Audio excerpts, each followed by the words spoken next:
And I'm on the air! It's a miracle of modern science. Hello, everybody. I am Polymath, or Felice, or Elvie, or whatever you'd like to call me. Really, I'm a very flexible person when it comes to names. You might have joined me yesterday when my hair was a slightly different shade, and it'll probably be a different shade next time I show up. Reading from this lovely book that I have not returned to the library because I want to finish it, and also I'm a terrible person and haven't even hardly gotten through it at all yet. But we are about a third of the way through, so if you would like to join me, I would like to read to you, because the internet and the modern era really do make you feel so terribly alone.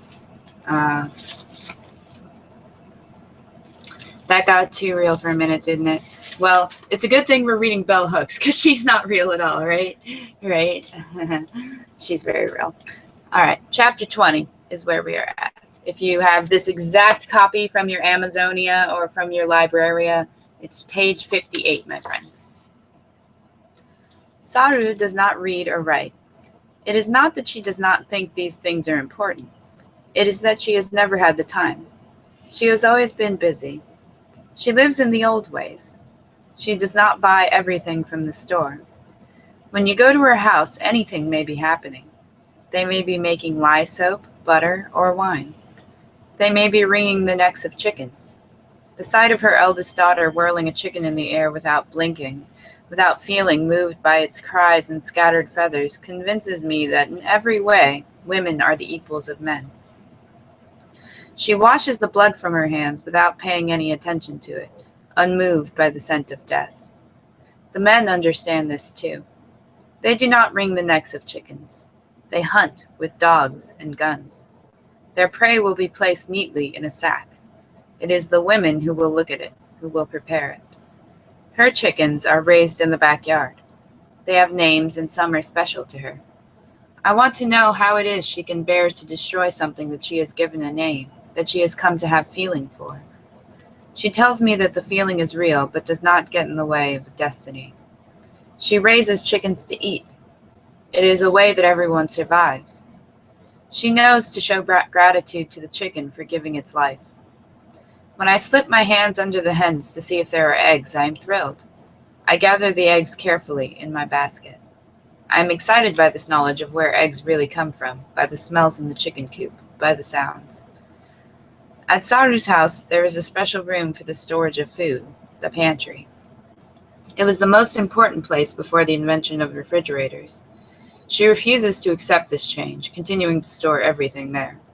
There are special days for canning, for putting up green beans, peaches, for making pickles, preserves. We rarely come to visit during these working days, for Mama refuses to bring us. She cannot stand the heat in the kitchen, the flies, the smells. She cannot stand the old ways. To us children, the pantry is most important because it is a good hiding place. A little body squeezed in the dark beside sacks of ash potatoes, between gunny sacks filled with nuts and dried fruit, is hard to find. Sometimes even to the little person hiding there, the still shapes of hanging smoked meat, whole hams, make shadows that are large and frightening.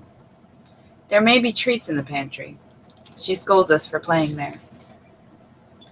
At Saru's house, food is serious business. There they make the kind of food that I like best nearly every day: greens, cornbread, and fried corn. Her cornbread is made in the old way, not with milk and eggs, but with a little animal fat, hot water, and salt mixed together and then deep fried. This is the way the old ones make their bread, she tells me. This is the only bread to eat. The tasteless white stuff that comes in the plastic packages makes her sick.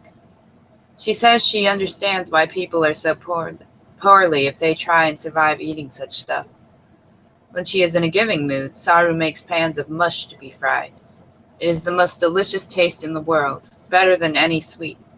It is her treat. She does not make cookies. She makes something that looks like a mixture of biscuit and cookie, which she calls a tea cake. Her kitchen is filled with strings of hot red peppers she has grown and dried. She tells me that the best way to live in the world is to learn to make things grow. I am ashamed when all my little plants die. Chapter 21. We know that children are not born innocent or good. We know that children are able to hurt each other and even grown-ups. We know that some children like to hurt. I do not want to hurt. I do not even want to fight. They act as if this is another sign that I am not normal. It is seen as normal for children to play with hurting. I do not want to play. When I am finally forced to fight, I do not play. It is a real life and death matter to me. I am aware of the seriousness of it all, the threat. I respond. Across the fence are neighbors with children. A fight has been arranged between me and the girl that is my age or a little older. Since I fight wild, it'll be fun to watch. I try to avoid the fight, but cannot. We forget our friendship for the play. The blows we strike at one another hurt. The blood that flows from our nose is red and wet. It is not the play blood on the toy soldiers, on the patients that the doll's nurse waits on. The fight is stopped by grown-ups at their house who scream at us to go home and stay there. I am glad it is over. I am glad that we can no longer play with one another. Months passed and we must stay on our side of the fence and they must stay on their side. Slowly the friendships begin again. Fighting between children annoys the grown-ups only if someone is seriously hurt, or if they must go to the doctor and money must be paid. Fights annoy the grown-ups when clothes are torn. Clothes cost money. There is more fighting when the schools attended by all black children are closed down, and we must walk long distances to the schools in white neighborhoods. In the park on the way home from the junior high, a fight begins every day. Sometimes between white and black, but mainly between black and black. A younger sister is always fighting. The grown-ups urge her to stop. They do not understand how difficult it is to stop when the other children are pushing, threatening, abusing. They do not care. They are concerned for the clothes, the body wounds that may cost money. They do not want to understand why the fighting takes place. I was never there. I only heard about it. I never knew the cause. I never understood. At home with one another, we are not allowed to fight. Mama tells us she will not raise a household full of children who grow up hating one another, fighting one another. She will not have it even if she has to kill us all to make peace. When I threaten one of her other children with a knife, she no longer protests the fighting, but stops it to threaten me with the consequences of hurting any of her children. She thinks I am crazy, that I do not fight fair. I do not understand the meaning of fair when one is fighting, because someone else forces you to, when fighting is not your choice. We are punished for the fighting. I am punished for more for acting as if the fighting is real. At school, someone is hit in the head with a brick. Their body lies still and motionless until the grown-ups come. The head bleeds. They warn us all about the danger of fighting. They still act as though it is a normal and inevitable part of life. They do not know what to say when a child takes a gun lying around his house and shoots another child. They hear that the two boys were fighting. They hear that one ran and got the gun, pointed it at the other, and killed him, dead. They hear he thought the gun was empty. Chapter 22. To her child mind, old men were the only men of feeling. They did not come at once smelling of alcohol and sweet cologne. They approached one like butterflies, moving light and beautiful, staying still only for a moment. She found it easy to be friends with them. They talked to her as if they understood one another, as if they were the same. Nothing standing between them, not age, not sex. They were the brown-skinned men with serious faces who were the deacons of the church, the right-hand men of God. They were the men who wept when they felt his love, who wept when the preacher spoke of the good and faithful servant. They pulled wrinkled handkerchiefs out of their pockets and poured tears in them, as if they were pouring milk into a cup. She wanted to drink those tears like that milk would nourish her and help her grow. One of those men walked with his body bent, crippled. The grown-ups frowned at her when she asked them, why didn't he walk straight? Did he know how to walk straight? Had he ever learned? They never answered. Every Sunday, he read the scripture for the main offering. His voice wrinkled like paper. Sometimes it sounded as if there were already tears in it waiting to spill over, waiting to wet the thirsty throats of parched souls. She could not understand the reading. Only one part was clear. It was as though his voice would suddenly found a message that eased sorrow, a message brighter than any tear. It was the part that read, "It is required and understood that a man be found faithful." He was one of the faithful. He loved the sight of them. She loved that side of him. After church, she would go and stand near him, knowing that he would give her his hand, covered old bones and wrinkled brown skin that reminded her of a well-worn leather glove. She would hold that hand tight, never wanting to give it back. In a wee pretend voice full of tears and longing, he would ask for his hand back, saying all the while that he would love for her to keep it, but could not build his house without it. She loved to hear him talk about the house that he had been building for years, a dream house out in the country, with trees, wildflowers, and animals. She wanted to know if there were snakes. He assured her that if she came to visit, the snakes would come out of their hiding places just for her, singing and playing their enchanted flutes. It was a hot, hot day when she went to his house. She came all by herself, slowly walking down the dirt road, slowly moving up the hill. He stood at the top, waiting. The house was so funny she couldn't stop laughing. It was half finished. She could not imagine how anyone could live in a half-finished house. He gave her his hand, strong and brown. She could see it sawing, nailing, putting together boards that contained the memories of all his unfulfilled dreams. She could see the loneliness in that hand. When she whispered to him that she always held that hand, the right one, because all the loneliness was stored there like dry fruit in a cool place, he understood immediately. Sitting on the steps watching him work, she could ask all the questions about being crippled that she had ever wanted to know. Was he alone because he was crippled? Was he not married because he was crippled? Was he without children because he was crippled?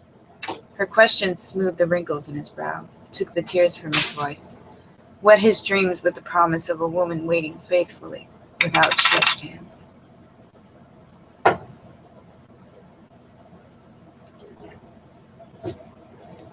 Chapter 23. No wine tastes as good as that which Saru makes.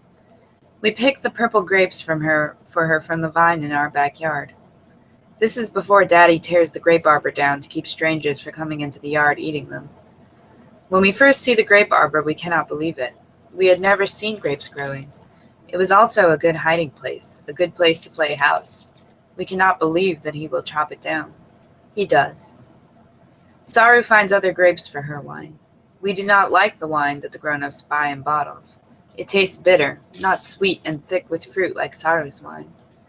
They let us drink a little. They tell us what we must learn to drink in moderation, properly, so that we will not grow up to drink to excess. The grown-ups like to party and drink.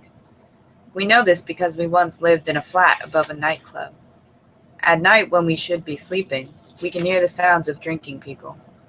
We can smell the odors in our father's breath, on the breath of his men friends who want to kiss us, who want to tell us how cute we are. We are too young to know what drinking means. We were too young to understand when they tell Mama that this is not a good place to be raising children. We are not surprised when we move. No more music, no more bright lights, no more drinking sounds. Friday is the day to drink. It is the day when working people begin to try and give themselves back the pleasure that the job has taken away. We do not like the beginning of these days when people begin to change, become something else so as to reassure themselves that the white folk have not taken away all their powers to create. We do not like the way they change because the tenderness, the smiles, the laughter are all fleeting, will fade. We watch the grown-ups begin in laughter and end in tears. We stare at their tears. We see that they are in pain. We do not trust the other grown-ups when they dismiss it all by saying they are just drunk. We imagine that drinking is like walking a tightrope. We never hear the word alcoholic, even though we know there are women and men who bring their sipping bags with them wherever they go. We know they are hiding bottles in the neat brown paper sacks that remind us of freshly ironed shirts with starch in the collar. We know that some of them begin drinking early in the morning, that they cannot help themselves. Saru says that she has never liked drink, that she has seen it bring many a strong man down. It is she that tells us not all folk take to liquor in the same way. It is she that notices that the ghosts are able to drink more than black or Indian folk without the drink making them wild or crazy. We go crazy with drink, she says, pointing to her daughter, who is quiet and patient in her work during the week. After her first sip on the weekend, she is angry, cursing, bitter. Everyone stays out of her way. They accept the drinking. They see it as her only pleasure. They do not try and invent other pleasures. We watch them sink into drink as if it is a feather mattress, as if it is a clean lake like Blue Lake, one that will carry them, keep them afloat. We learn early to say no when they ask us to go to the store with a note that will bring someone closer to loss, closer to no longer remembering who they are. Chapter 24. No one's watching. Woo. When she gave herself to God, she was not afraid. She was so sure he wanted her, had lain awake nights wondering when this soul, like a ripened plum, would wet his holy bed with unforgivable sweetness. She was sure that there was joy to be found in being wanted long before Mama decided that it was time, and her brother joined the church. And she and her brother joined the church. She knew she was ready to be the bride of God, ready to shed her blood in his honor and for his name. Mama gave them their instructions. They were not to join during the morning services.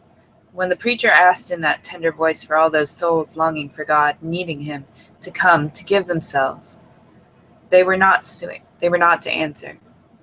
They were to wait for revival, for the special week when a new preacher comes to do the service, when children and grown-ups walk down the aisle night after night saying yes, yes, yes. They wanted to be saved. In their bed at night, she moved restlessly to the sound of their chanting, yes, yes, yes. She wanted to be saved. When their turn came, she sat next to her brother, slowly becoming the little sister he and the grown-ups had always wanted her to be. She had never liked crowds. She had never faced a crowd waiting to hear her confess secrets, to tell of her personal rendezvous with God. Her legs shook as she followed her brother down the aisle.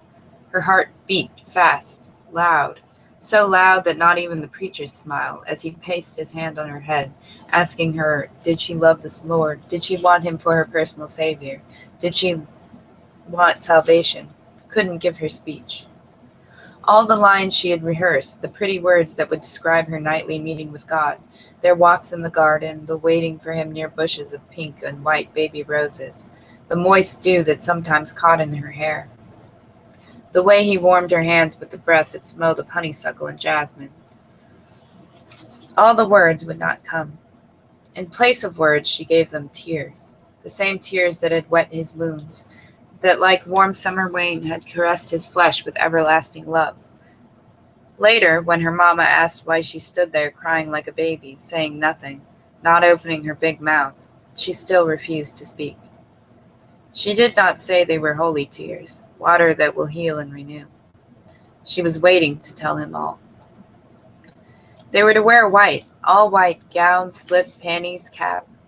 She wanted God to see her as he had always seen her, naked, brown, her flesh moving in the darkness like dusk, like that moment before the call to morning prayer.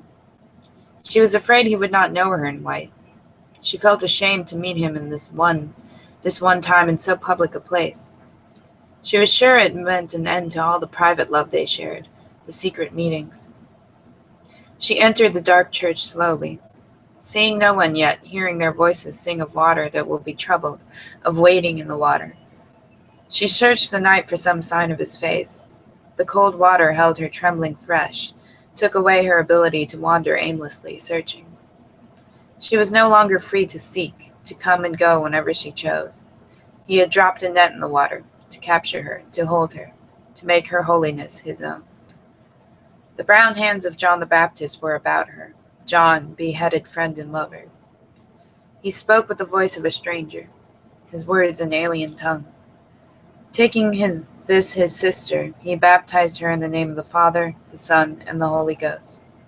Only her anguished cry pierced the dark with the knowledge of this betrayal. Chapter 25 in a second. Just need to take my sweater off. Are you enjoying the book so far? I am. Chapter 25. Country churches were the place where folk just went wild with religion, singing, shouting, praying, praising the Lord all over the place. Those churches never had air conditioners. No, it was as if the Lord kept them from getting enough money just to sweat the sin out of them, just to make the overweight ladies faint, just so the ushers could give out those paper fans, the only beautiful printed images of black people we ever saw, because those fans had been donated by black businesses, the funeral home, the cab stand. When black people paid, we knew that we really wanted to see reflections of the world we lived in, not someone else's world. Even more wilder than the country churches were the tent meetings, held by the visiting evangelists from the Holy Roller churches. We thought maybe they were evangelists rather than preachers, because women could speak the word of God at their services, could preach. In our Baptist church, we had learned women were not supposed to preach, were not worthy enough to even cross the threshold of God's anointed space, the pulpit. Excuse me. I must always remind myself just as my feet begin to move across that place to go back, to walk behind the chairs, because I am female, because I can never truly be holy. I want to go to the churches where women can preach, where God is calling women to come and talk. Mama wants me and all of us to stay away. She does not want us to be tempted, to be seduced. I go anyway, when the tent meeting is around the corner. She says, just this one time. I want to tell her that I am afraid, but I cannot. Afraid that just by my going there, God might call me, might ask me to speak. There they speak in tongues, in holy languages no one can understand. I want to be a believer. I want to hear it for myself. The night I go is especially crowded, especially hot. The preacher is a man. I'm disappointed. He tells the story of the money lenders in the temple. Sitting astride a chair pretending it is a horse, he moves around the church waving a colored handkerchief, showing us how Jesus made the unholy flee the temple, flee his sacred place. I watch fascinated, unbelieving. God has failed to call me. Everyone else has moved. Their feet pat the ground, the pews rock. I feel the walls close in on me, only there are no walls. I feel I, too, want to flee the temple. When I move, they think the Spirit has touched me, is holding me close, leading me toward the altar where all must be laid. I am heading for the opening in the tent, rushing home in the night air, convinced that the country churches are better than an old tent meeting. At the country churches, you get baptized outside in the creek. My father was baptized outside. They had prayed for his restless, unbelieving soul for a long time. The soul of a grown man is hard to move, to touch. They prayed for the grown man, husband, father, who had not yet found it possible to put his hand in God's hand, who was not saved. I wonder how salvation finally came to him. If the walls of history, tradition, family had suddenly closed in, had terrified him so that he cried out and they knew it, and then they knew. They knew by the sound of his cries that he would open himself to salvation, would enter the water a stranger and return a child of God. His mama is overjoyed that he has seen the light. She weeps as he moves into the water, as his body goes under in the name of the Father, the Son, and the Holy Ghost. I watch, amazed, sure the water will betray him, will hold him under. When he rises a new man, I do not join the shouts of victory.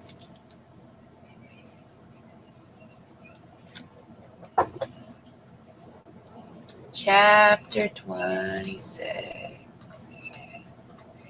Get my act together here.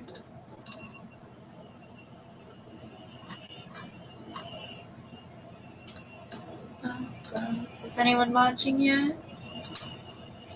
Anybody? Bueller? Bueller?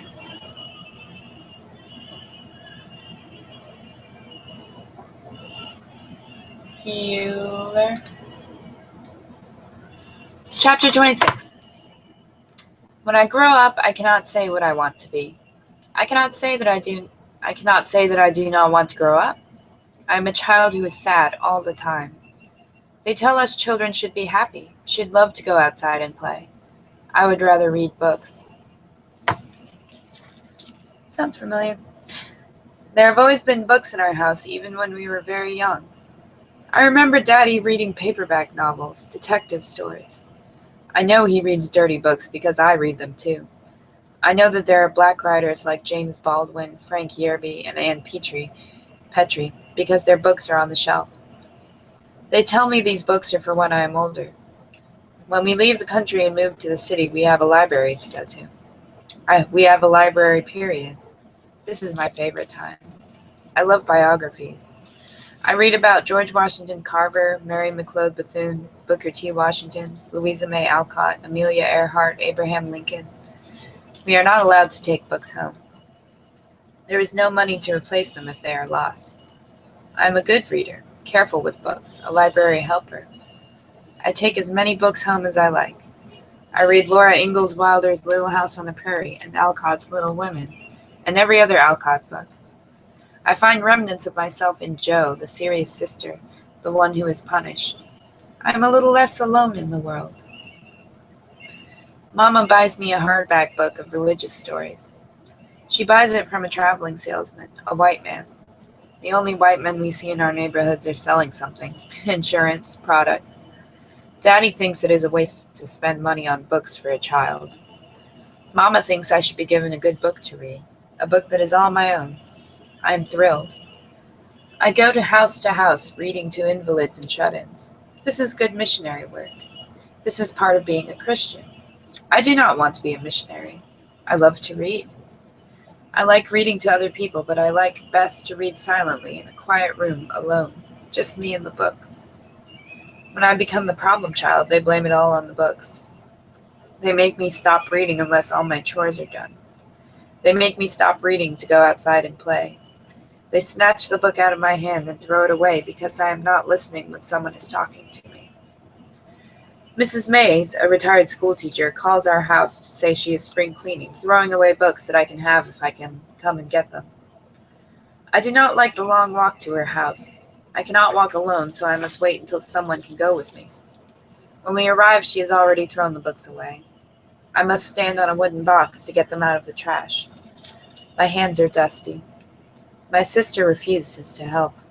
Inside the trash are cartons of tiny books called A Little Leathered Library. They can be carried in the pocket. The green leather covers have become dirty, dry, and brittle. The works of Shakespeare, Homer, Dickens, and all the romantics are there. The novels of George Eliot, the Brontes, the poetry of Poe and Emily Dickinson. We have a hard time carrying the cartons. They smell of mold and decay, but to me they are a treasure. The print is so tiny I am sure it will take hours to read each little line, but I am ready. When we get home they say more trash, but they are happy, because I am happy. The books are a new world. I am even less alone.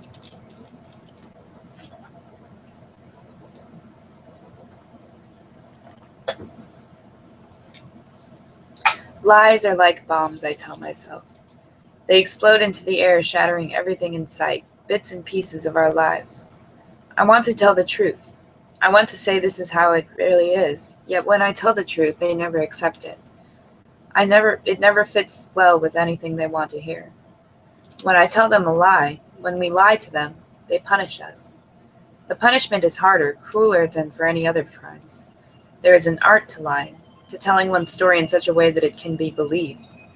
I tried once or twice to change my story, but it did not work. The trembling of my lips, the inadequacy of my speech, always alerts them to my failure. The other children look at me with scorn. I cannot be let in on the various deceptions, because I cannot maintain the cover of truth, cannot prevent punishment. We learn that there is a word for people who are sick with lying, who cannot help themselves, like people who are sick with drink or sick with TB. The word has more than 4, even more than 6 letters. We quickly forget how to say it, but its meaning stays with us. It is possible to be sick with lying. What we do not understand is whether or not it is possible to inherit the sickness, to get it from one's family. We could hear the grown-ups say that so-and-so is a big liar just like her daddy. We want to know all the inner secrets of a person who lies. Whether or not they feel satisfied, truly content when someone believes their lie, the way you feel after eating a good meal. We want to know if the feeling is more one of power, of being like God, able to make other people respond and react at one's will. These, as always, are the unanswered questions. We are not able to punish grown-ups for their lies. We are not even allowed to tell them that they are lying. Once when I said, not thinking, not watching my every word, that so-and-so was sure a liar, I was hit across the mouth. Sometimes the grown-ups could be heard talking about the preachers and how they stand right up there in the pulpit and lie. This makes the grown-ups laugh. It confuses us since we know that God loves truth. We do not understand why it is the good men of God who stand and lie are not struck down by a bolt of lightning or some other heaven-sent magic. It is confusing, strange, and crazy-making. Despite the confusion, we try to be true. Sometimes one of us, even the ones that are more skillful at telling tales, will be caught. Like crowds of people that travel for miles to watch hangings, beheadings, and other public murders, as well as whippings, we will stand and be the audience, the excited spectators when one of us is being punished. One evening after we had all gone to bed except for one sister who was not yet home yet from babysitting, we heard the grown-ups talk about where she was, when she would be getting home. We heard the concern in the mother's voice, the anger in the father's. We knew something was wrong, that she was maybe not found where she was supposed to be. When she finally arrived home, we were glad. The lights could be turned off. We could sleep. They were not satisfied. They wanted her version of where she had been and what she had been doing. Somewhere, somehow, the truth of her lie began to seep out like rainwater slowly moving through an unidentified leak. Nearly naked in her bedclothes, he beat her, yelling all the while, "Don't you ever lie to me!" We hate that the lies make this public humiliation possible. We hate the liar. We cannot sleep until all fragments from the bomb are gathered together and thrown away. In our dreams, the father is the man who places the bomb in the little box, who keeps them from exploding. Un momento. Grandma's taking a little nap. Just a reminder, I live with my grandma and I take care of her, so there might be little points where I need to get up and help her to the bathroom. But I will put music on or some such thing to make you less bored and lonely. Because this is all about loneliness, as Miss Hooks is informing us. And as I am informing you, my nose is so stuffed up, it's a terrible time to read, but I'm going to read a couple more chapters. Chapter 28. 2 black doctors take care of everyone in our community. Their offices are crowded with suffering people. There is little time for anything but work, though now and then someone stops to chat, to discuss whatever it is that is ailing them. There is one black hospital. We go there only if we are critically ill, because there are only a small number of beds, a short staff. When I go to the doctor's office, not because I am sick, but with an adult who must see the doctor, I try not to breathe the smells of disinfectant, of cleaning solutions. Excuse me. They make me think of death and decay, that it is to be hidden, covered up. I like to watch the nurses. To me they are beautiful, intelligent, capable, everything the doctors are not. I think this because the doctors are men and the nurses are women. It is the nurses who combine medicine with the recognition that they are treating human beings with human needs. It is the nurse who sympathizes with me because of the asthma attacks that keep me awake at night, sitting in a dining room chair alone in the dark, unable to breathe. It is the nurse who understands that the dark hides the fear of death that is on my face, hides the fear in my chest that takes my breath away. The doctor touches me like I once touched a frog I was dissecting with sharp, pointed instruments in biology class. All the while I tried to ignore that the object I was dissecting was once living and breathing frog life in water, making sounds. I shut down the part of me that understands that the frog has a soul that has not escaped even though the frog has died, the soul that needs care. I cannot speak to the soul of the frog in biology class, so I deny its existence altogether. Like the doctor denies mine when he is touching me, when he is asking me to breathe in and out over and over again, when he presses his cold hands on my chest. His hands are cold because he is afraid. He wants to hide from this living person. He does not want to know what really hurts me. He must see me quickly and move on to other patients. It is the only way he can make a good living, more money. Many people will not pay him. He will see them anyway. He will work long, long hours. The tiredness and desperation will show on his face. Seeing this, we forgive him for shutting down that part of himself that feels for and with us. We are relieved when he takes a day off. Whenever we can try to avoid seeing doctors, we try to heal ourselves at home. For my asthma, my grandmother says I need to chew the waxy part, the honeycomb from bees. Bits of honey in the honeycomb sweeten the pain that I am feeling. For our acne, she tells us to wash our face in pee. We do not want to try this remedy, even though she tells us it will work. When no remedy makes the asthma better, I must go into the doctor's office. In more ways than one, I am a problem child. Always trouble, always sick. The doctor wants to give me a shot in my hand. I do not want it. I do not want him to touch my piano-playing hands, my long, loving fingers. I hide them in my pockets, behind my back, hold them tightly so that he can see I do not want them touching him. He smiles at me and says he will let the nurse give me the shots this time. I offer her the hands, knowing she will take time to smooth the fear out of them before the needle enters. Chapter 29. Should have got water instead of coffee. I'm a smart person. His smells fill my nostrils with the scent of happiness. With him, all the broken pieces of my heart get mended, put together again bit by bit. He can always tell when I am sad. He will ask me, "What have they been doing to you now?" He knows that I am a wounded animal, that they pour salt in the sores just to hear me moan. He tells me that in the end it will come out all right. He tells me, "Blessed are they that mourn, for they shall soon be comforted." I am comforted by his presence. Soot black skinned man with lines etched deep in his face as if someone took a knife and carved them there. He is Daddy Gus, Mama's father. From her I know that he has always been gentle, that he has never been a man of harsh words. I need his presence in my life to learn that all men are not terrible, are not to be feared. He, too, is one of the faithful, one of the right-hand men of God. When he speaks, I listen very carefully to hear what is said. His voice comes from some secret place of knowing, a hidden cave where the healers go to hear messages from the beloved. In my dream, we run away together, hand in hand. We go to the cave. To enter, we must first remove all our clothes. We must wash. We must rub our body with the red mud. We cover ourselves so completely that we are no longer recognizable as grandfather and granddaughter. We enter without family ties or memory. The cave is covered with paintings that describe the way each animal has come to know that inside all of us is a place for healing, that we have only to discover it. Each animal searches and searches until they find the opening of the cave. As soon as they enter, the mind ceases. They feel at peace. They feel they are no longer blind, that they see for the first time. It is too much for the heart to bear. They stand together weeping, sobbing. When we enter the cave, we can also take time to weep, to lose ourselves in sorrow. We make a fire. In the fire are all the lost spirits that show us ways to live in the world.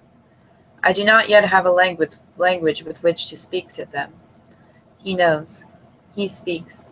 I am the silent one, the one who bears witness. In the dream, we leave the cave in quiet. Just as we reach the outside, he begins talking to me without opening his mouth.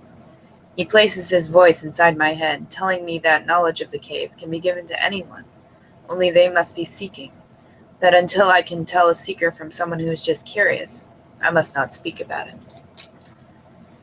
We are again grandfather and granddaughter. My visits with him are frequent. He has a favorite chair by the stove in the living room. When I was much smaller, I sat there cuddled in his lap like a cat, hardly moving, hardly alive, so near to the stillness of death was the bliss I knew in his arms. His room was filled with treasures. Once the curtain has been drawn at the doorway so that the others cannot see, he tells me that everything has life, a tiny soul inside it. Things like pocket knives, coins, bits of ribbon. He is always finding the treasures people have lost or abandoned. He hears their small souls crying in the wilderness. He gives them a place to rest. In his room, treasures are everywhere. Every object has a story. He teaches me to listen to the stories things tell, to appreciate their history. He has many notebooks, little black notebooks filled with faded yellow paper. I understand from him that the notebooks are a place for the storage of memory. He writes with a secret pencil. The pages seem covered in ash, the ash left by the fire we have visited. This fire, he says, now burns inside us. Chapter 30. Next time I'm taking a decongestant before I do this. No one's watching still. Yay. Hi, everybody. I'm live. In person. On the internet. I'm finishing my coffee. Alright. There is much to celebrate about being old. I want to be old as soon as possible, for I see the way the old ones live. Free. They are free to be different, unique, distinct from one another. None of them are alike. Some of them were already on their way to being old when I was born. I do not know them young. I do not have to forgive them past mistakes. They have not caused me any sorrow. My grandfather tells me that all he ever wanted was for the world to leave him be, that it won't let you be when you are a young man. The world demands that you work for it, make families, provide, take no time to listen to your own heart beating. He tells me that he could not accept much of what the world has to offer men, especially the business of going to war. All his sons who became soldiers lost parts of themselves. He tells me that there is no way one can kill another and not lose part of oneself. He tells me that he would not go to war, that he refused to fight. I want to know the details, why he was not drafted, why did no one force him to serve. He is indignant that I would suggest he could be forced to do anything against his will. He tells me that no one can make you do anything against your will. The people in this house think of him as a coward, a small man shrinking into his chair like a shadow. They make fun of him, of his clothes, of his habits. They think all his treasures are drunk. They never heard their hearts beating. He has heard his, hearing his sounds above all other sounds. He is not provoked by their endless ridicule or attack. Sometimes in the midst of it all, he reaches for his hat. He moves toward the door slowly, not even suggesting by a hurried walk that he has had enough. They do not follow him. He is a man who does odd jobs. He works mainly for white folks, retired ladies who come out of their houses and speak to him as if he was 10 years old, demanding that he cut the yard, empty their trash. He never looks them in the face. He never pays them any mind. They are, he says, only ghosts. He does not believe in ghosts. He works slowly, the sound of his heart setting the rhythm. The day that his odd job is to burn trash in a nearby white lady's yard, he feels tired and uncertain. The wind blows. He knows it is not a good day to burn trash, but he does so anyway. He listens to his heart, beating unsteady, beating out a new rhythm. He knows that his end is near. He will not fight death. He has never been a soldier. He will give himself over to it freely.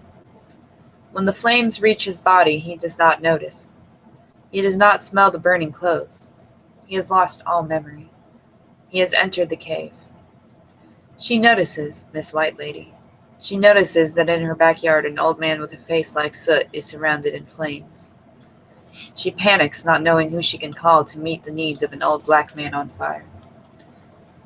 She calls his home. A grandchild comes running, jumps high fences, breaks bushes, puts out the flames with his hands.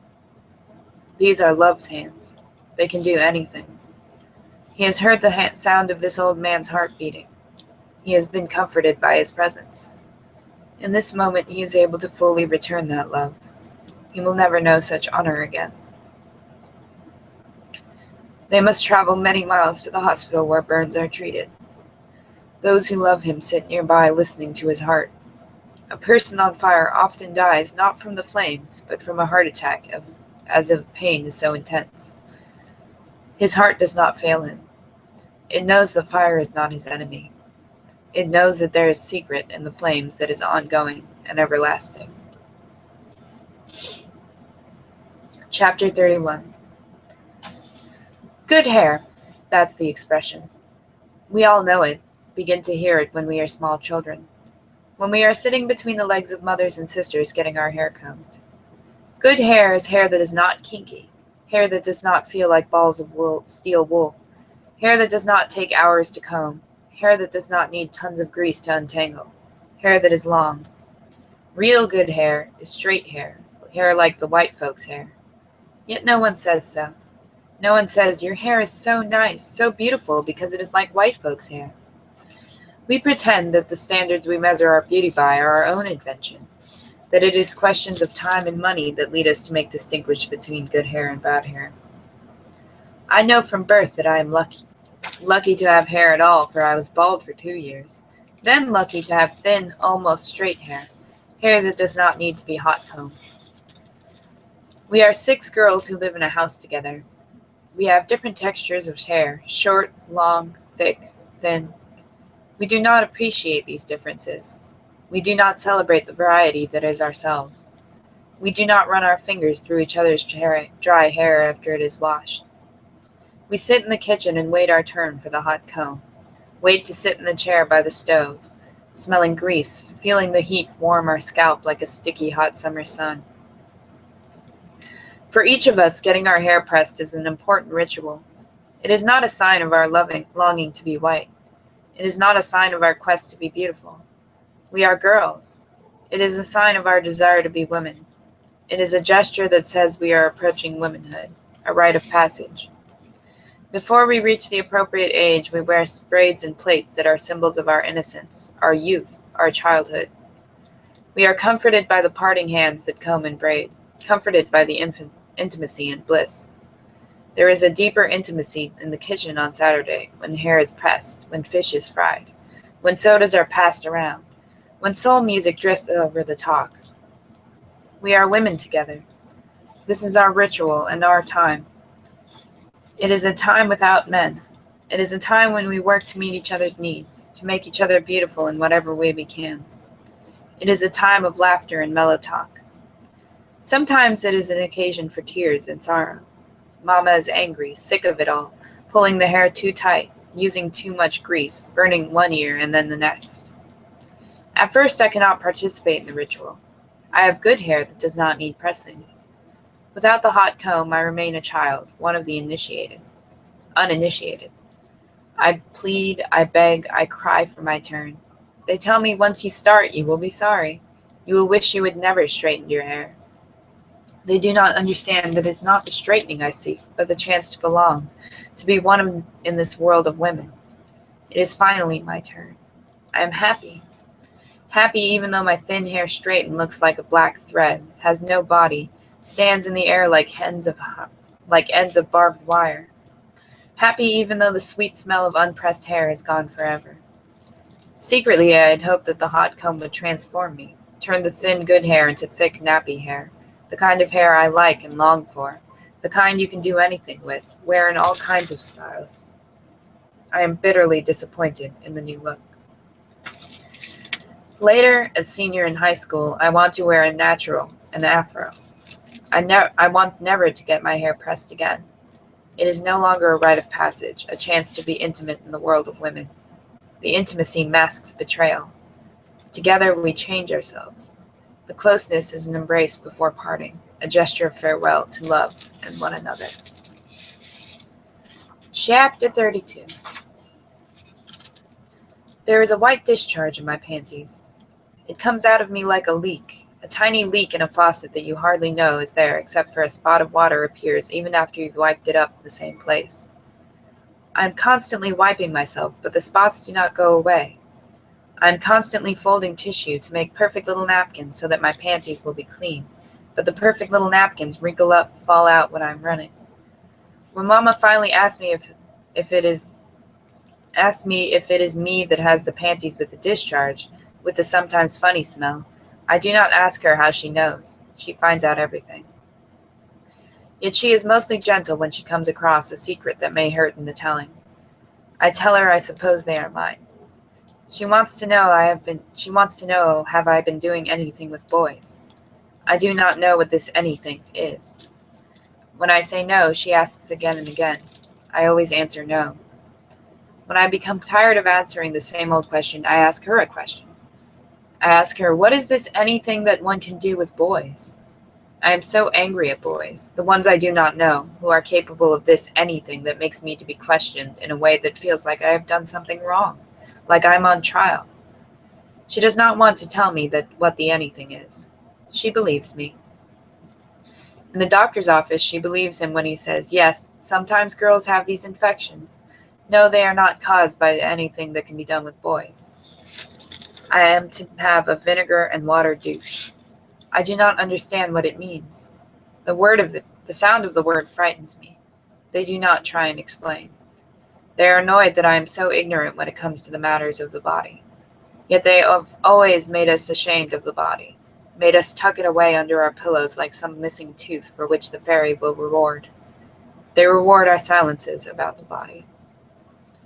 When Mama is ready to give the douche, she has me come into the bathroom and undress. Standing naked before her, I pretend I am wearing clothes, that she cannot see the parts of me I have chosen to show to no one, the parts I no longer see myself even as I undress them, wash them. She looks at me as if she sees the clothes and not my nakedness. She is fully dressed. She explains to me that the vinegar and water are in the hot water bottle, the red rubber thing that I had always thought of as a balloon that could never be blown up. When she tries to place the nozzle inside me, I know that I am naked. I know that this is my body, that she has no right to touch or enter. I begin to scream and scream, cries that sound as if a terrible crime is being committed. Worried that the neighbors will hear, she demands that I shut up before she kills me. She needs an assistant. My oldest sister enters the bathroom with a smirk on her face that tells me right away that she sees that I am naked, afraid, ashamed, that she enjoys witnessing this humiliation. Together they struggle to perform the task. Mama asks angrily, "What are you going to do when some boy sticks his thing up you?" I am shocked that she could think that I would ever be naked with a boy, that I would ever let anyone touch my body or let them stick things in me.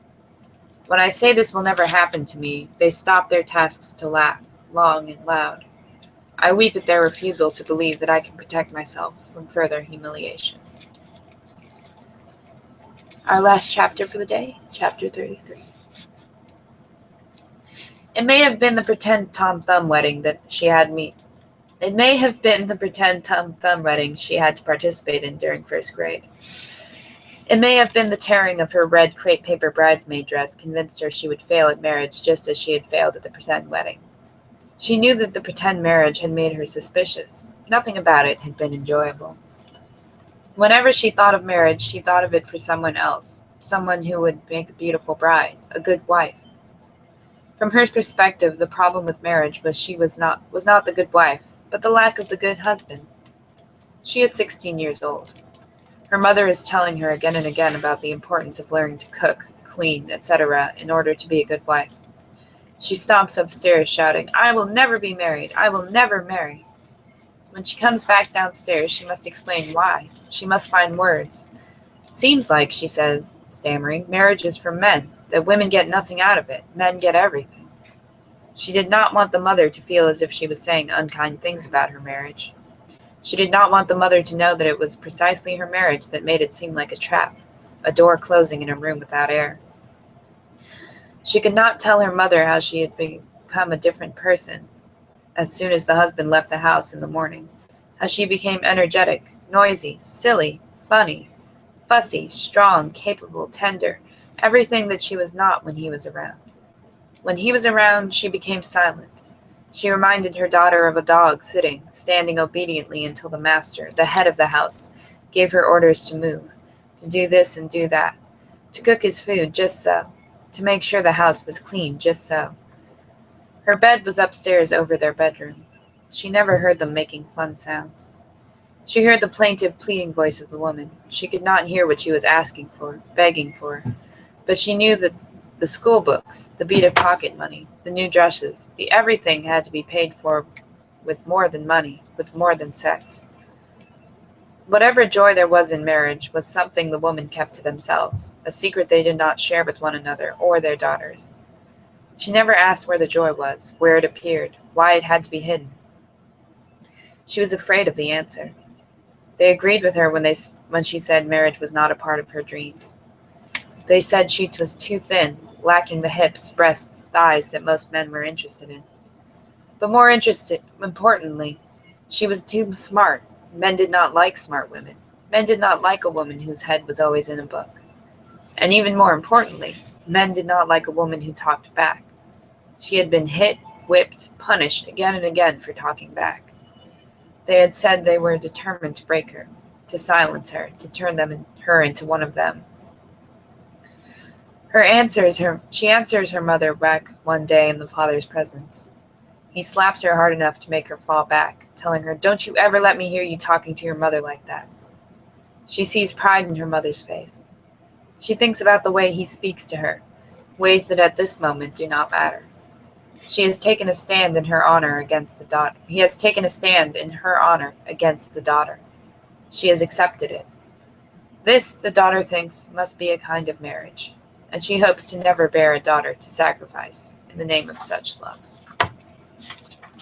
All right, and that will call it a day at chapter 34, which we will possibly continue later in Bone Black Memories of Girlhood by Bell Hooks. I'm Polymath/LV/Felice, and it was nice reading with you all today. I love you. Okay, bye.